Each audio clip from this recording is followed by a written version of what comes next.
우리 기적의 이야기를 가지고 우리에게 주시는 하나님의 말씀을 함께 나누기 시작한 지 이번 주가 세 번째 주입니다. 요한복음은 예수님의 기적을 이적이라고 하지 않고 표적이라고 합니다. 기적 자체가 중요한 것이 아니라 이 기적을 통해서 더 중요한 어떤 것을 계시로 보여주고자 함입니다. 오늘 이 베데스다에서 38년 된 병자를 고치신 이 사건도 마찬가지입니다. 우리는 이 기적의 사건을 통해서 예수님이 누구이신지 그리고 복음의 본질이 무엇인지를 우리에게 계시해주는 이 이야기를 접하게 됩니다. 자, 먼저 이 기적의 사건이 일어난 현장으로 한번 가보겠습니다. 이 베데스다는 연못인데 예루살렘 성 안에 양문 곁에 있었습니다. 여러분, 양문 하니까 이제 금방 생각나시죠? 지난주에 느헤미야가 예루살렘 성벽을 수축할 때 제일 먼저 수축한 곳이 어디입니까? 양문이었습니다. 자, 양문이라는 이름은 왜 생겼을까요? 바로 성전에서 희생제사를 드릴 때 쓰이는 양을 데리고 들어가는 문이었기 때문에 양문이라는 이름을 갖게 되었습니다. 자, 제사에 쓰일 양을 데리고 들어가는 문. 그래서 이 양문은 예배를 상징하게 되었고, 양문을 가장 먼저 수축했다고 하는 것은 바로 예루살렘이라고 하는 그 성을 회복함에 있어서 가장 먼저 예배가 회복되어야 함을 상징적으로 보여주는 사건이라고 우리가 그렇게 의미를 부여할 수 있습니다. 혹시라도 우리의 신앙의 문 가운데 무너져 내린 부분들이 있습니까? 우리 삶에 어려운 부분들이 있습니까? 그때마다 회복의 시작은 바로 이 예배의 문에서부터 이루어져야 한다는 것을 여러분 기억하실 수 있기를 바랍니다. 하나님 앞에서 삶의 질서를 잃어버렸습니까? 모든 것이 무너지고 어디로 가야 할지 그 방향을 모를 때 제일 먼저 우리가 생명을 걸고 다시 시작해야 되는 것이 바로 양문 수축입니다. 다시 말해서 우리가 하나님 앞에서 예배를 회복하는 일부터 시작하면 우리 인생의 모든 얽힌 문제들이 바로잡히고 회복되게 될 줄로 믿습니다. 자, 바로 이 양문 옆에 베데스다라는 못이 있습니다. 베데스다는 자비의 집. 자, 히브리어로 베드는 집이죠. 집에는 베드가 있어야 되니까.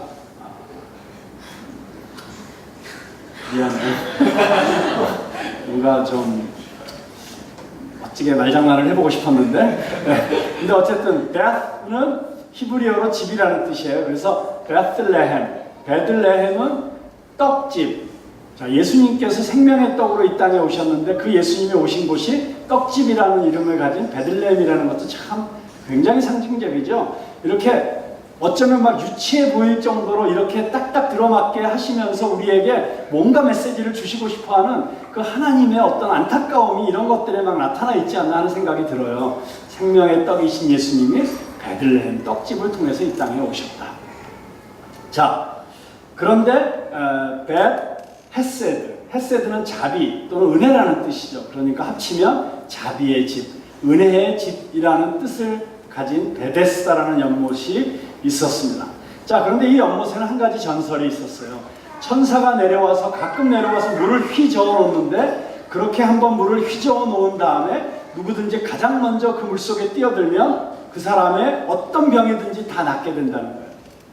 자, 이것이 정말 그런 일이 일어났었는지, 이것이 그냥 하나의 속설이었는지 전설이었는지 또는 미신적인 신앙이었는지는 모르겠어요. 그렇기 때문에 요한복음의 기자가 이 이야기를 기록할 때 이 대목에 괄호를 치고 기록을 해놓은 것을 볼 수가 있습니다. 아마 요한복음의 저자 또는 이 사본을 필사하는 필사자의 입장에서도 이것은 하나님의 말씀이라기보다는 하나의 민간 신앙 속설이라고 생각했기 때문에 괄호를 쳐놓은 것이 아닌가 이런 생각이 듭니다.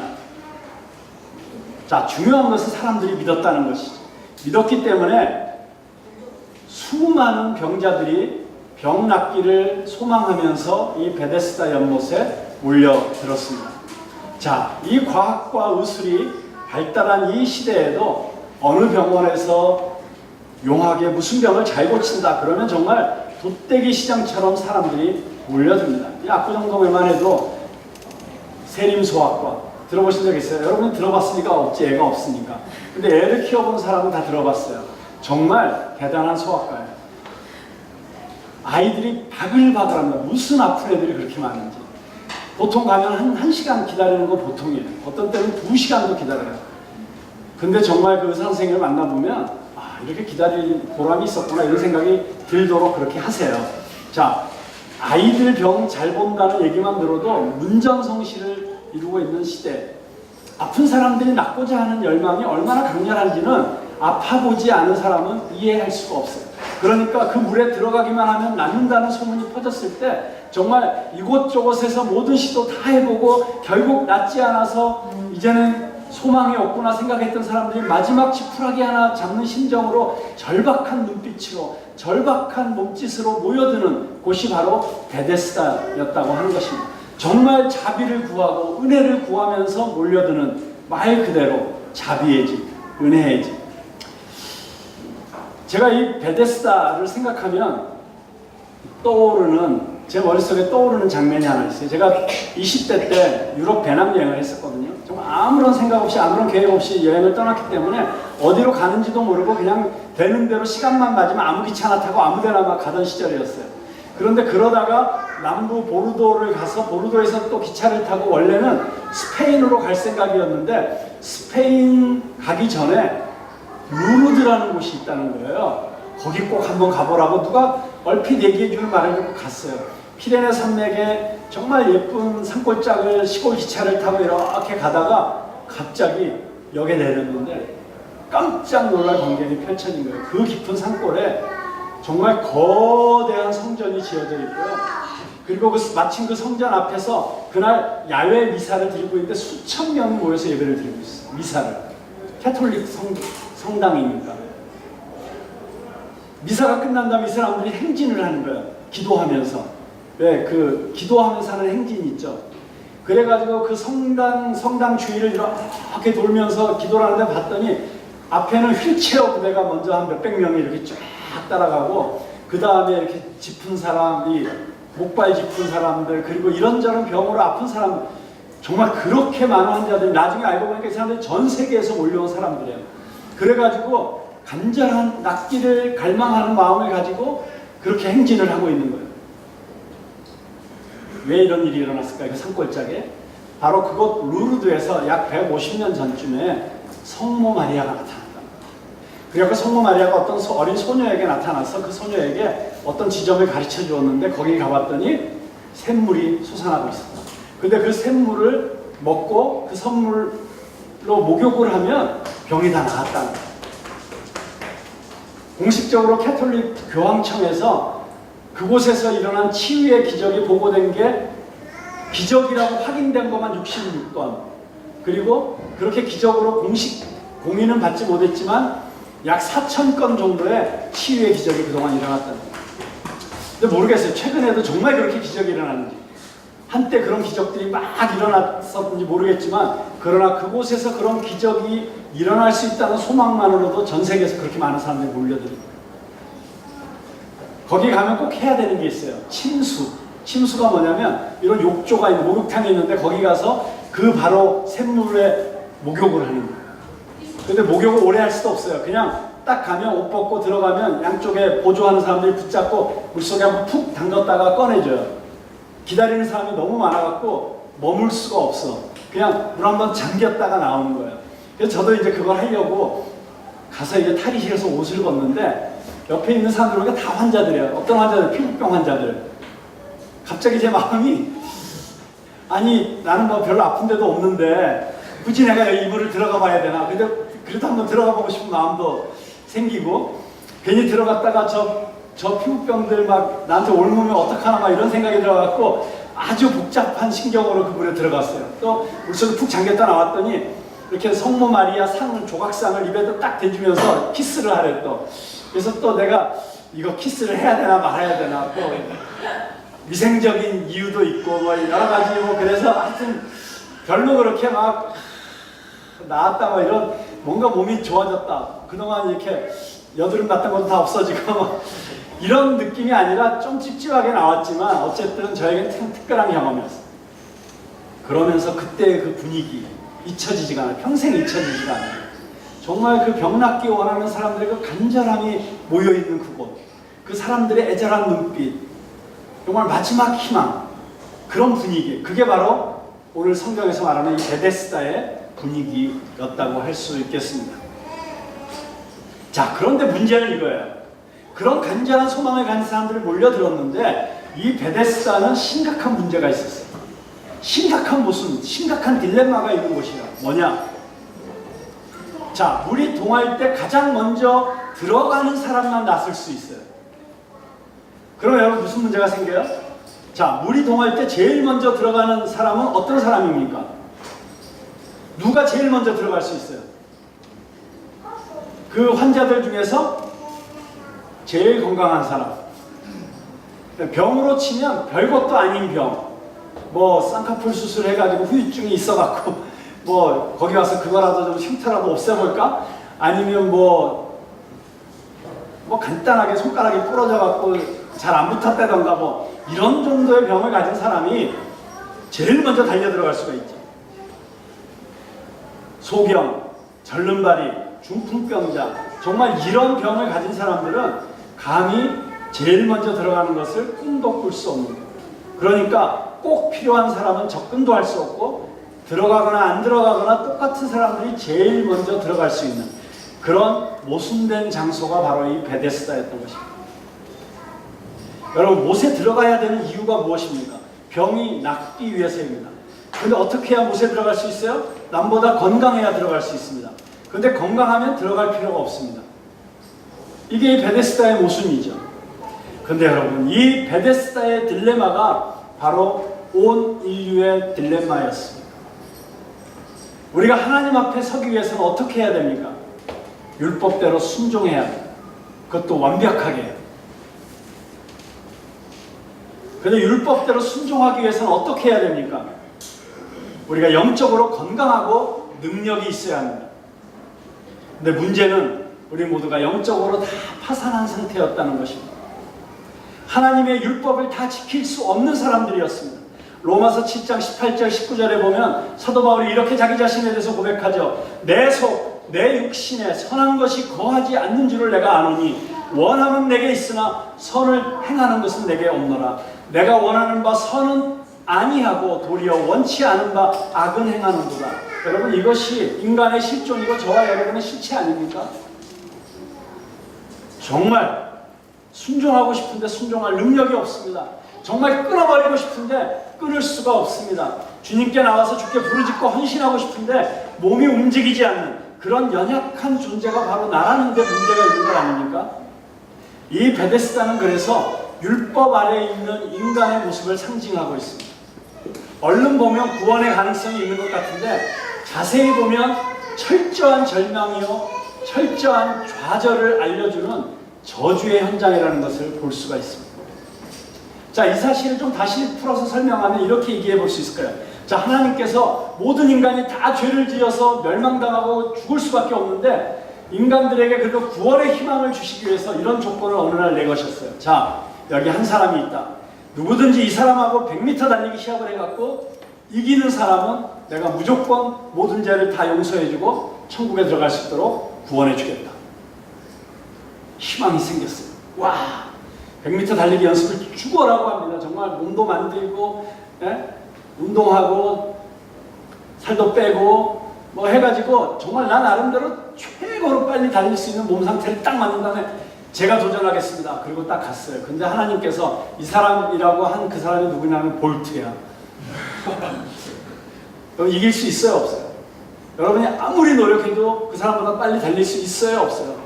그 사람은 놀면서 달려도 10초 이내고 우리는 아무리 빨리 달려도 나는 최고 기록이 14초인데 여러분은 몇 초? 가능해요? 이길 수 있어요? 길은 열려 있는 것 같은데 그 조건에 맞출 수는 없는 그게 여러분 율법이라는 것입니다. 자, 그렇다면 우리에게 있어서 유일한 희망은 무엇입니까?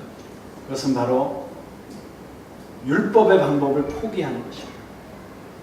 베데스다 연못에 먼저 들어가겠다는 경쟁을 포기하는 것입니다. 그리고 무엇을 붙들어야 합니까? 하나님, 나는 연약합니다. 나는 할 수 없습니다. 나는 기어서라도 갈 수 없는 자입니다. 하나님의 방법으로 나를 건져주십시오. 이것이 바로 하나님을 믿는 자들의 모습이 되어야 될 줄로 믿습니다. 이것이 바로 예수님을 믿는다는 것의 의미입니다. 그래서 갈라디아서 2장 16절에서 사람이 의롭게 되는 것은 율법의 행위에서 난 것이 아니요 오직 예수 그리스도를 믿음으로 말미암는 줄 아는 거로 우리도 그리스도 예수를 믿나니 이는 우리가 율법의 행위에서가 아니고 그리스도를 믿음으로써 의롭다함을 얻으려 함이라. 율법의 행위로서는 의롭다함을 얻을 육체가 없느니라. 아멘. 의인은 없나니 하나도 없다고 그렇게 선언하고 있습니다. 그렇기 때문에 우리는 우리의 전적인 무능력을 인정하고 천부의 의지 없어서 손들고 옵니다. 주 나를 받게 하시면 나 어디 가릴까? 나에게 다른 어떤 방법도 없습니다. 오직 주님밖에 없습니다. 십자가밖에 없습니다. 그렇게 주님 앞에 나가서 매달리는 자들이 되어야 됩니다. 오직 하나님의 은혜를 구하고 오직 하나님께 전적으로 나를 의탁하고 의존하는 사람들, 이것이 바로 우리 그리스도인의 정체성이라고 하는 것입니다. 자, 이 모순에 빠진 베데스다에서 가장 상징적인 인물이 바로 이 38년 된 병자였던 것 같습니다. 그가 38년이나 그곳에 있었다는 것이 굉장히 숫자적으로 상징적이에요. 어떤 성경학자들은 이스라엘의 광야 생활 40년 가운데 시작하는 해와 끝나는 해를 뺀 38년을 상징한다고 그렇게 얘기하기도 합니다. 아무튼 너무 긴 시간이었어요.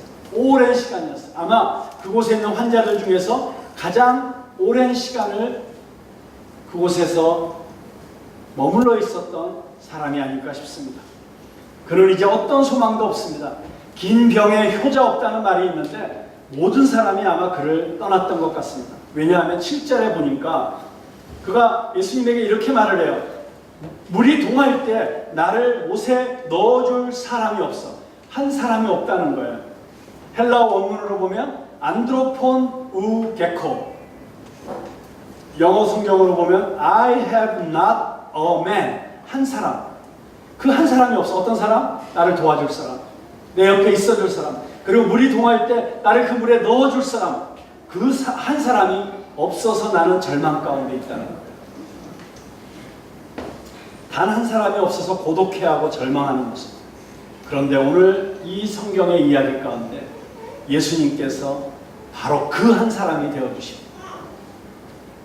그리고 그를 만나주십니다.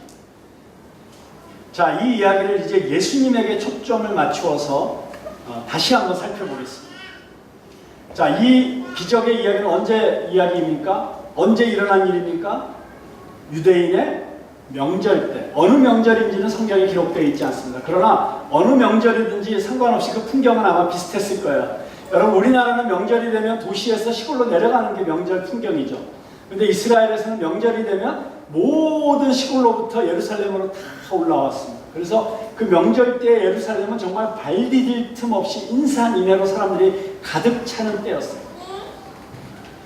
자, 사람이 많이 모이면 당연히 거기에 어떤 일들이 일어납니까? 온갖 일들이 일어나겠죠. 수많은 장사꾼들이 와서 1년의 가장 큰 대목에서 한몫 잡으려고 온갖 물건들을 팔고 있을 거고요. 또 공연하는 사람들 와서 길거리 공연을 할 것이고, 먹을 것 파는 사람들은 아주 먹음직해 보이는 온갖 음식들을 쫙 깔아놓고 장사를 할 것이고요. 자, 이스라엘 온 지역에서 사람들이 몰려왔기 때문에 거기에는 멀리 떨어져 있던 친척도 있을 것이고 만나고 싶은 사람도 있을 것입니다. 예수님의 제자들도 그래서 다 예수님을 떠나서 어디론가 가버렸어요. 지금 베데스다에 예수님 혼자 계세요. 제자들조차도 자기 볼일을 보기 위해서 다 떠났던 바로 그 시점. 자, 그때 예수님은 그 축제의 한복판에서 어디를 향하여 가시고 계십니다. 예루살렘에서 가장 낮고 천한 곳에 위치해 있었던 사람들, 가장 절망적이고 비참한 상황 가운데 있던 사람들, 그들이 모여있던 베데스다로 가고 계신 것입니다. 그리고 그 가운데서도 가장 오랜 세월 절망 가운데 살았던 한 영혼, 이 38년 된 병자를 지금 만나주시고 계십니다. 이 점이 중요합니다. 예수님도 얼마나 만나고 싶은 사람이 많으셨겠어요. 예루살렘에 가면 그 당시에 위대한 성경학자들도 있었을 것이고, 정치 권력을 잡은 권세자들도 있었을 것이고, 앞으로 예수님께서 어떤 사역을 펼치시는데 필요한 도움을 줄 수 있는 어떤 유력한 사람들도 있었을 것이고, 그런 사람들을 먼저 만나러 가고 싶지 않으셨을까요? 그런데 예수님께서는 스스로는 아무것도 할 수 없는, 철저하게 누군가의 도움 없이는 일어설 수 없는 한 영혼, 그 한 영혼을 주목하고 계셨고 바라보고 계셨고 그를 찾아가고 계신 것입니다. 여러분, 여기에 놀라운 계시적인 의미가 있습니다. 우리가 믿는 하나님, 우리 사랑의 하나님은 팔짱 끼고 사람이 자기에게 찾아오기를 기다리시는 그런 하나님이 아니십니다. 우리 성경이 우리에게 보여주시는 하나님은 어떤 하나님이십니까? 그분은 찾아오시는 하나님이십니다. 나를 만나시기 위해서 그 먼 길을 찾아오시는 하나님. 이 5장이 있기 전에 몇 장이 있었어요? 요한복음 5장 전에 몇 장이에요? 저 지금 너무 어려운 질문 했어요? 대답 좀 해봐요. 5장 전에 몇 장이에요? 자, 4장. 4장의 주인공은 누구예요? 4장에 등장하는 주인공. 사마리아 여인. 자, 예수님께서 그 사마리아 여인을 우연히 만나셨어요? 아니에요. 예수님께서 찾아가셨어요. 일부러 사마리아 지경을 통과하셔서 유대인들이 잘 들어가지 않는 그 지역으로 가셔서, 그것도 땡볕에 사람들 만나기 싫어서 홀로 물길러 나온 그 여인. 남편을 5이나 갈아치웠지만 여전히 인생의 문제가 해결되지 않아서 목말라고 있던 한 여인. 그 여인에게 참된 인생의 의미와 목적과 삶의 소망을 주시기 위해서, 그 여인 하나를 만나기 위해서 수가성까지 그 시간에 찾아가시는 예수님, 바로 그분이 우리 하나님이시죠. 예수님께서 친히 자신의 그러한 모습을 비유로 말씀해 주셨어요. 예수님께서 하나님의 나라는 이런 것이라고 하나님 나라의 비유를 말씀하실 때 진주장사 이야기를 하시죠. 천국은 이와 같이 마치 진주장사가 있는데 세상에서 가장 값진 진주 하나를 찾아다니다가 그것을 만남에 자기의 모든 소유를 다 팔아서 그 값진 진주 하나를 샀다. 그게 천국이라는 거예요. 저는 그것을 보면서 처음에 그 비유를 보고 이런 마음을 가졌었어요. 그렇구나. 나도 하나님의 나라를 발견하기 위해서, 그리고 나도 가장 이 세상에서 값진 하나님이 주시는 소명, 사명을 발견하기 위해서 내 모든 것을 걸고, 정말 내 젊음도 걸고 내 청춘, 내 건강, 열정을 다 걸어서 그걸 찾아 나서야겠다. 그래서 그 진주장사를 나랑 아이덴티파이 시키면서 내가 그 진주장사처럼 무엇인가를 찾아가야 되는 것을 격려하는 그런 메시지가 그 안에 담겨 있는 줄 알았어요. 근데 제가 그 말씀을 묵상하다가 어느 날 놀라운 깨달음을 얻게 되었어요. 예수님께서 그것이 왜 하나님 나라의 비유라고 말씀하셨냐면, 하나님 나라는 내가 그것을 그렇게 찾아가는 것이 아니라 오히려 예수님께서 친히 우리에게 찾아오셨다. 예수님이 말씀하신 그 비유 가운데 진주장사는 바로 예수님 자신이셨어요. 그분이 세상에서 가장 값진 진주, 세상에서 가장 값진 진주는 누구입니까? 나입니다. 저와 여러분 한 사람 한 사람을 이 세상 천하보다도 귀한 진주로 아시고 그 진주를 찾기 위해서 우리에게 찾아오셨고, 그리고 우리를 사시기 위해서 자기의 생명을 값으로 대신 주신 분이 바로 예수님이시라는 거예요. 바로 그 예수님이 하나님 나라의 중심 아니겠습니까? 자, 그 바로 찾아오시는 예수님, 웨이팅 갓이 아니라 그 성경에 나오는 모든 비유 가운데 하나님이 기다리시는 장면은 예수님의 탕자의 비유에서 집 나간 아들이 돌아오는 걸 기다리는 아버지밖에 없어요. 그 외에는 다 찾아가세요. 그래서 waiting God이 아니라 seeking God, 찾으시는 하나님, God who acts, 행동하시는 하나님, 하늘 보좌를 버리시고 낮고 낮은 이 땅으로 내려오시는 하나님, 그 하나님이 인간의 몸을 입고 오신 예수님께서 바로 이 38년 동안 베데스다에서 정말 이름은 자비의 집이었지만, 은혜의 집이었지만, 오히려 그 안에 모순과 갈등과 경쟁과 무자비함만이 있었던 바로 그 현장에서 고통받고 있던 한 사람, 그 한 사람을 오셔서 만나주시는 이야기가 바로 이 베데스다의 이야기인 것입니다. 여러분, 그런데 보세요. 이 환자가 예수님을 만나기 위해서 어떤 일을 했습니까? 무슨 일을 했어요? 그가 다윗의 자손 예수여 나를 불쌍히 여기소서, 그렇게 예수님을 향해서 막 부르짖었습니까? 그가 예수라는 분의 소문을 듣고 그 예수가 나에게도 와주시기를 간절히 바라면서 금식기도 하고 철야기도 하고 뭐 그런 일이 있어요? 없어요. 심지어는 이 환자는 고침을 받고 나서도 자기를 고쳐준 그분이 누구이신지조차 몰랐어요. 나중에 다시 성전에서 만났을 때 그때 비로소 나를 고쳐주신 분이 바로 예수님이셨구나, 그때 깨닫고, 그리고 나서 비로소 사람들에게 나를 고쳐주신 분이 예수님이셨어, 이렇게 간증하고 다녔지만 그가 병을 나을 때까지는 예수님이 누군지도 몰랐던 사람이었어요. 자, 무슨 얘기입니까? 그가 예수님을 만나게 된 것, 그리고 예수님을 만나서 새로운 인생을 얻게 된 것, 이런 기적을 경험하게 된 이유, 그것은 그가 어떤 선한 일을 했고 위대한 일을 했고 어떤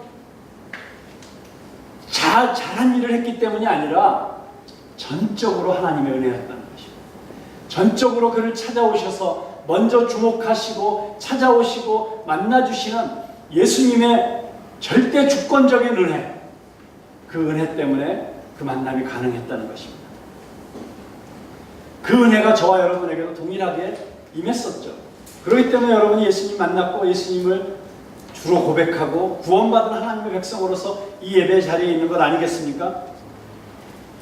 우리에게 그렇게 찾아오셨던 예수님. 그런데 예수님께서 이 환자에게 이렇게 질문을 하십니다. 내가 낫고자 하느냐? 내가 낫고자 하느냐? 어떻게 보면 아주 불필요한 질문 같습니다. 그런데 그 질문 안에 아주 놀라운 뜻이 담겨져 있습니다. 내가 아직도 소망이 있느냐라고 묻고 계시는 것입니다. 그 병이 오랜 줄 아시고 그 오랜 투병으로 인해서 어쩌면 이 환자는 이제 낫고자 하는 소망조차도 사라져버린 상태였을 수 있습니다. 그냥 자포자기한 상태로 나에게는 어떤 좋은 일도 일어나지 않을 거야, 나에겐 희망이 없어. 여러분, 절망해버린 그 상태가 가장 나쁜 병인 것입니다. 이 세상의 병 중에 가장 나쁜 병이 절망입니다. 포기하는 것입니다. 예수님께서 우리가 이렇게 포기한 인생이 되는 것을 원치 않으십니다. 사람에게는 좌절감, 노예의식, 실패의식만큼 무서운 것이 없습니다. 나는 안 된다, 이래서 안 되고 저래서 안 되고, 그렇게 마음이 병들어버리고 마음에서 무너지고 마음에서부터 절망하고 마음에서부터 포기하면 어떤 일도 일어날 수가 없습니다. 그래서 예수님께서는 내가 낫고자 하느냐? 라고 그 사람 마음속에 희미하게 아직 사그러지지 않은 그 희망의 불꽃을 다시 불러일으켜 주시기 원하셔서 이렇게 묻고 계시는 것입니다. 그런데 이 38년 된 환자는 아주 엉뚱한 대답을 합니다. 물이 동할 때 나를 못에 넣어줄 사람이 없습니다. 무슨 뜻입니까? 자신의 방법을 포기하지 않은 것입니다. 이 사람에게 있어서는 자기에게 새로운 일이 시작되는 것, 변화가 시작되는 것, 기적이 시작되는 것이 자기가 생각하는 방법밖에 없어요. 그것은 저 물이 동할 때 제일 먼저 물에 들어가는 것입니다. 그런데 누군가가 도와주지 않기 때문에, 누군가가 나에게 손을 빌려주지 않았기 때문에, 내가 스스로는 그 물에 먼저 뛰어들 수 없기 때문에, 그래서 나는 나을 수 없습니다. 이게 내 현실입니다. 라고 하는 자기의 현실을 이야기하며 변명하고 있는 것입니다. 여러분, 이것이 인간의 모습입니다. 이 정도로 자기의, 자기 생각, 자기 방법을 포기할 줄 모르는 것이 인간이에요. 여러분, 우리가 얼마나 고집센 존재들인 줄 아십니까? 38년 정도 시도해 봤으면 포기할 만도 한데 포기하지 않습니다. 끝까지 자기 방법대로 하겠다고 부르짖고 있습니다. 여러분, 제가 목회를 하면서 많은 성도들이 어려움을 겪을 때 또는 뭐가 안 될 때 참 도와주고 싶어요. 근데 도와주고 싶은데 제일 어려운 사람이 어떤 사람인 줄 아십니까? 바로 그런 사람들이에요. 자기 생각, 자기 방법, 자기 꿈, 자기 야망, 그건 절대로 포기 안 해요. 그냥 그건 그대로 밀고 나갑니다. 그런 다음에 이렇게 요청합니다. 내 힘 가지고는 조금 부족하니까 주님이 조금만 도와주시면 좋겠어요. 여기에 장애물이 있으니까 그냥 이 장애물만 치워주시면 좋겠어요. 그럼 그 다음부터 내가 혼자 막 달려갈 수 있는 거예요. 그래서 안 치워주시는 거예요. 그래서 해결을 안 해주시는 거예요. 그냥 혼자 지가 달려갈까 봐. 저 하나님이 뭘 기다리고 계시는지 모르는 거예요. 우리 주님께서 뭘 기다리고 계신지 모르는 거예요. 주님께서 우리가 주님, 제 방법을 포기합니다. 제 생각을 내려놓습니다. 하나님의 방법대로 나를 처리해 주십시오. 나는 아무것도 할 수 없습니다. 이 전폭적인 항복, 이 무조건적인 항복, 그래서 하나님이 원하시는 대로 그렇게 순종하기로 자신의 삶을 완전히 우리가 내어드리기를 기다리시고 계시는 것이죠. 이것이 하나님 앞에서 가장 빠른 길인 것입니다. 이 38년 된 환자는 바로 그런 모습이에요. 자신 앞에 어떤 기회, 어떤 가능성이 열려 있는지 상상도 못한 채 여전히 자신의 생각, 자신의 방법에 붙잡혀 있습니다. 그런데 놀라운 일이 일어납니다. 그런 그 환자를 예수님이 설득하고 야, 그게 아니라고 가르쳐주고 막 어떻게 해서든지 그 생각을 바꾸어 주려고 하시는 게 아니라 그렇게 자기 생각에, 자기 방법에, 자기 의에 붙잡혀 있는 그 환자를 향하여 예수님께서는 단순 명쾌하게 명령하십니다. 일어나라. 내 자리를 들고 일어나라. 그리고 걸어가라. 근데 그때 무슨 일이 일어난지 모르겠는데 이 38년 된 환자의 패러다임이 완전히 바뀌는 사건이 일어납니다. 나는 일어설 수 없어. 나는 저 못에 들어가는 기적을 경험하기 전까지 일어설 수 없어. 그렇게 생각하고 있던 이 사람이 벌떡 일어난 거예요. 어쩌면 그것은 예수님의 말씀의 능력 때문이었겠죠. 그 순간 그가 어떤 말로 설명할 수 없는 어떤 영적인 임팩트를 받고 자기도 모르게 네! 하고 일어났을 수도 있겠죠. 그것이 무엇인지 모르겠어요. 저는 그것이 예수 그리스도의 말씀의 능력이라고 믿습니다. 그가 그동안 어떤 생각을 하고 있었던지 어떤 방법에 사로잡혀 있었던지 그것들을 깡그리 넘어서는, 그래서 예수님의 말씀에 예하고 하나님의 말씀에 아멘하고 순종할 수밖에 없게 만드는 그런 능력 있는 말씀, 권세 있는 말씀, 파워가 있는 그 말씀이 이 사람에게 선포된 것이고 그 말씀이 이 사람을 압도한 것입니다. 그래서 이 사람은 단순하게 벌떡 일어나 버렸어요. 예하고 따지지 않았어요. 아, 이게 무슨 말씀이세요? 아, 제가 어떻게 일어나요? 있을 수 없는 일입니다. 이게 아니라 일어나라 하니까 일어났어요. 이게 믿음입니다. 하나님의 말씀이 여러분들에게 임할 때 이렇게 순종할 수 있게 되길 주님의 이름으로 축원합니다. 네. 따지지 마시고 이성적으로 분석하지 마시고 이것이 나를 향하신 하나님의 말씀이라고 생각되면 그냥 순종하는 거예요. 그 순종의 능력이 나타납니다. 역사가 나타나고 기적이 일어나게 되는 것입니다.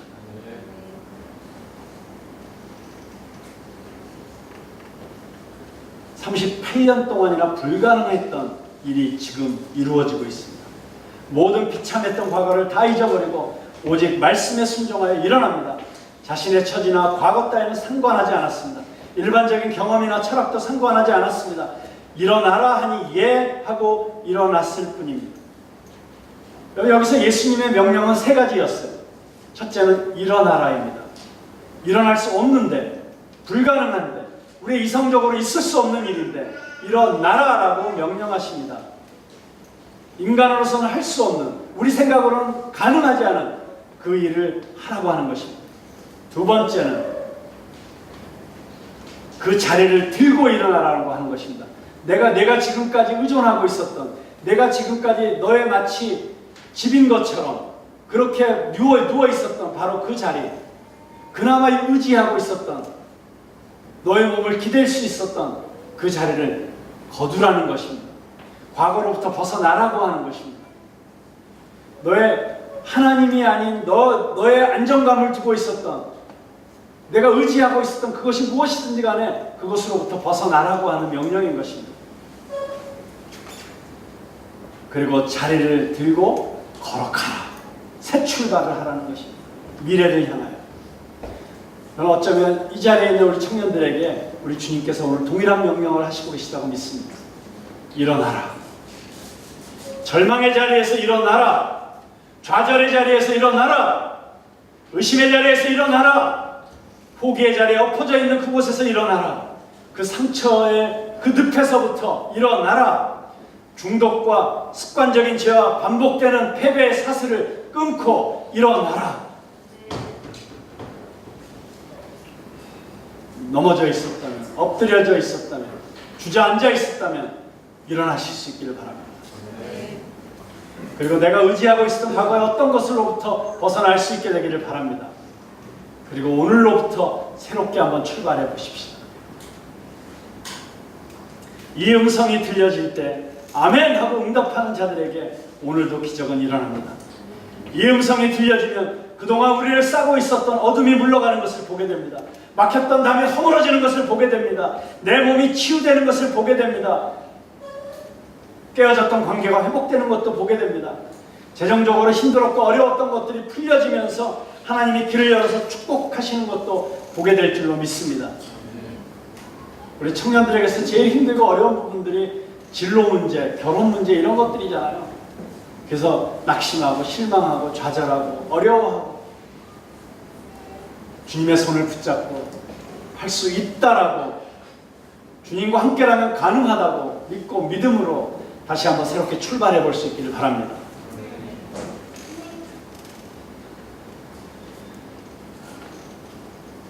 제가 굉장히 좋아하는 소설가가 한 분 있어요. 김성일 씨라고. 들어보셨어요? 성경을 배경으로 해서 소설을 많이 쓰셨어요. 나중에 꼭 기회가 되면 김성일 씨의 소설 읽어보실 수 있길 바랍니다. 이 김성일 씨가 어렸을 때 교회 다녔어요. 그러다가 중학교에 가서 머리가 커지면서 믿음을 버리게 되었습니다. 직접적인 동기는 사르트르라고 하는 철학자의 글을 읽다가 그의 사상에 공감하면서 신앙을 떠나게 되었어요.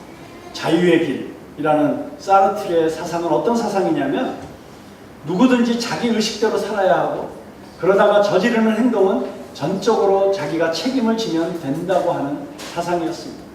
적어도 현대인이라고 하면 자신의 행동에 그 정도의 책임은 질 줄 아는 사람이 되어야 하고 그렇게 책임질 줄 아는 자유인으로서 그렇게 주인으로서 살아가야 된다. 이런 되게 멋있는 말을 했어요.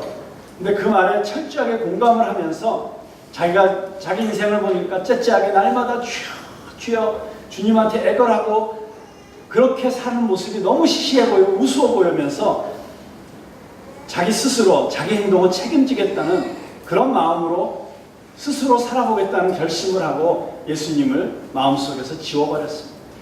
그러면서 해방감과 자유를 느끼면서 몇십 년을 살게 됩니다. 그러나 자기 아내가 위암 선고를 받고 수술을 하게 된 그 순간 자신은 아무것도 책임질 수 없는 38년 된 병자와 같은 무력한 존재라는 사실을 깨닫게 되었습니다. 자기가 곰곰이 생각해 보니까 아내가 병들게 한 장본인이 바로 자신이라는 사실을 깨닫게 되었어요. 왜 아내가 위암에 걸렸습니까? 날마다 자기가 술 먹고 집에 오면 아내를 들볶았고 어떤 때는 외박을 해서 아내 속을 썩였고 그리고 사소한 일 가지고 스트레스를 주었고 그렇게 아내가 심한 스트레스를 자기 때문에 받다 보니까 위벽이 헐게 되었고 나중에는 암이 생겼다는 결론을 얻게 되었어요. 자, 아내가 병들게 된 것이 자기 때문이었기 때문에 그렇다면 자신이 지금까지 살아온 인생 철학에 의하면 자기가 책임을 져야 되는데 막상 아내가 병들자 아무 책임을 질 수 없다는 사실을 깨닫게 되었어요. 무척 부끄러웠습니다. 가로디다처럼 자기가 목을 맨다고 해결될 일이 아니었어요. 그렇게 매력적이었던 사르트르도 아내의 병 앞에서는 아무 도움이 못 된다는 사실을 알고 그는 고통스러웠습니다. 바로 그때 그에게 찾아온 분이 계셨습니다. 중학교 3학년 때 거침없이 발로 차버린 예수님이었습니다. 예수님은 뼈아픈 고독 속에서 몸부림치는 그를 찾아와서 함께 울어주었습니다. 함께 아파하셨습니다. 니체도 사르트르도 다 도망간 그 자리에서 예수님이 자신을 위하여 십자가 위에서 신음하고 계시는 모습을 그는 보게 되었습니다. 그는 작심하고 새벽기도 모임에 나가기로 했습니다. 예수님의 옷자락을 붙들고 매달렸습니다. 어느 날 주님께서 일어나 걸으라, 이 음성을 들려주셨습니다. 그 후에 아내가 병에서 자유함을 얻게 되었습니다. 그리고 그는 정말 이 살아계신 예수님, 어떤 철학도 줄 수 없는 진정한 인생의 문제 해결을 주시는 이 예수님을 붙잡게 되었고, 이 구원의 복음을 말로서 글로서 증거하는 복음 전도자의 삶을 지금 힘차게 살고 계십니다. 사랑하는 성도 여러분, 우리 청년자 여러분, 예수 그리스도 안에서 생명을 얻고 예수 그리스도 안에서 치유하심을 얻는 은혜의 백성이 다 될 수 있기를 바랍니다. 주님의 손을 붙잡고 내가 혹시 베데스다 저 행각에서 하나님이 아닌 다른 어떤 것에서 내 인생의 구원과 내 인생의 문제의 해결을 기대하면서 세상의 헛된 속설과 미신 가운데 빠져서 그렇게 할 일 없이 젊음을 낭비하고 있었던 내 모습이 있다면 오늘 이 시간 나에게 찾아오시는 살아계신 예수님을 만나실 수 있게 되기를 바랍니다. 내가 혹시 주님을 알고 있지만 구원받은 하나님의 백성임에도 불구하고 여전히 내 안에 해결되지 못한 좌절의식과 패배의식과 염세주의와 어떤 문제의식과 나를 붙잡고 있는 과거의 어떤 기억들에 붙잡혀서 걸어가지 못하고 있다면 이 시간 나사렛 예수 그리스도의 이름으로 그것을 끊고 일어나 걸으실 수 있게 되기를 바랍니다. 여러분 새롭게 시작하십시오. 이것이 우리 인생에 일어나는 기적입니다. 예수 이름으로 새 힘을 얻고 걸어서 일어나 걷는 그런 기적을 맛보는 저와 여러분 될 수 있게 되기를 주님의 이름으로 축원합니다. 우리 함께 기도하겠습니다.